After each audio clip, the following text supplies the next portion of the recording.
Hey everybody, well, I hope y'all are doing all right. I hope you found a good cool place to be, because if you're down here in Arkansas or somewhere in these southern states, whoo, summer has arrived, but I guess we're due for some of that.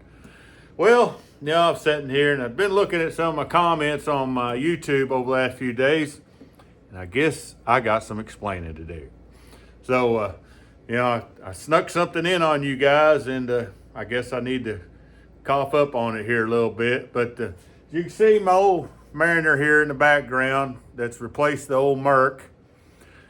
The old Merc's still over there. I got it over there in the corner. And back a month and a half ago or so at a tournament down Lake of Ouachita, I dropped a cylinder. So it's not bad. It didn't tear it up real bad, but I did lose compression. It seized up on me, and I limped it on in.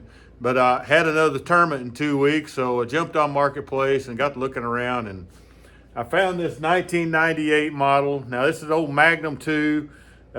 This is a carbureted engine, so I haven't strayed too far. I'm going to show you. This is still an old carb engine, and it's just a newer model of what I had. Just a carbureted 150. It is a smaller engine than I had before, but it's a really good running motor, and I got a really, really good deal on it. And I had to get an engine and get back to running real quick, so I jumped onto this one. And so far it's been doing fine. I'm going to, sometime this winter, I'm going to sit down and rebuild my old 200 and to get it back on there and be back running that old Merc before next season. If everything goes right, you know how that works.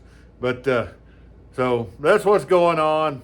I haven't strayed too far. Still got me an old carb engine, and that's what I'm going to continue to run because I think it matters, and I like messing with them old things. I just like the way they are.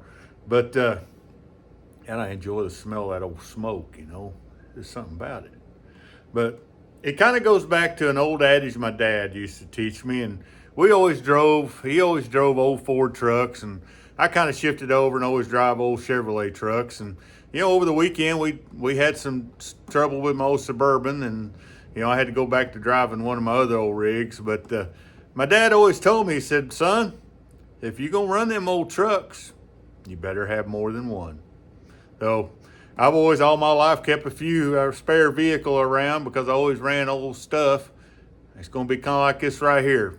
When I get my old 200 back going, this will be sitting over there, and I always have a spare. That way, when things go awry with the old stuff, I can bolt this one on and get back on the water again. Luckily, I spent a lot of years working on them old things back in the old days, and I know how to work on them. Now, I can't work on no vehicle, but I can work on that old outboard and keep her running. So there it is.